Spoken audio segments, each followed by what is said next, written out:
Okay, so today we're taking a deep dive into something a little different. Uh-huh.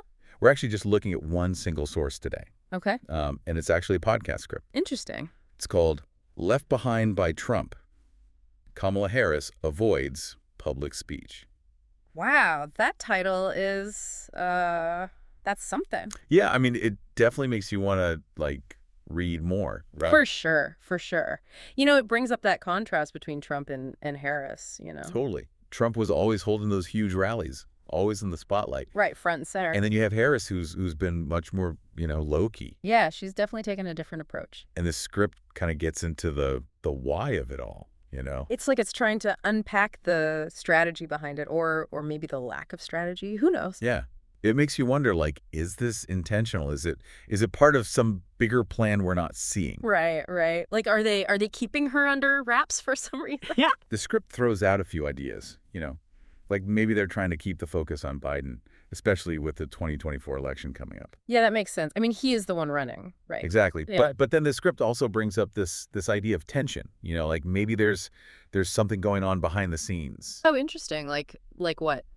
Well, it kind of hints that maybe there is some disagreements about who gets to speak and when and about what. Huh. So not just about Harris's public appearances, but her role in general. Yeah, and there's this one part that really stood out to me.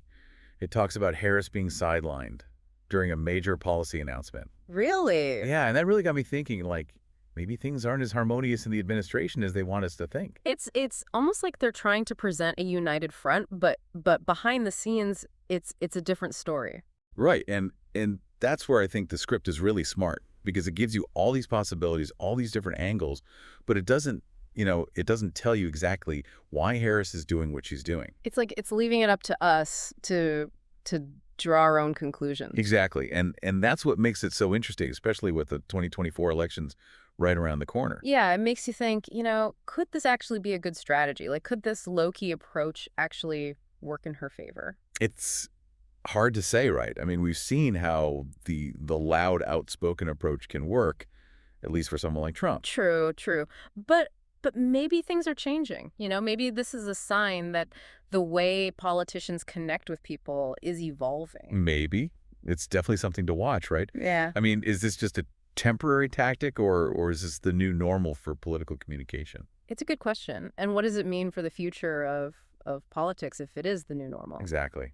Will we see other politicians taking a similar approach? And how will voters respond to that? I mean, are we moving away from the big rallies and the constant media attention?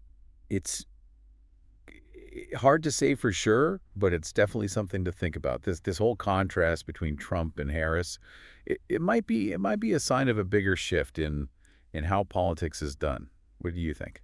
I honestly don't know. It's fascinating to watch, though. Yeah, it'll be really interesting to see how this all plays out in the next election cycle. Absolutely. Who knows what kind of strategies we'll see them. Yeah, lots to ponder. For sure. Well, that's our deep dive for today. Thanks for having me. Thanks for joining us.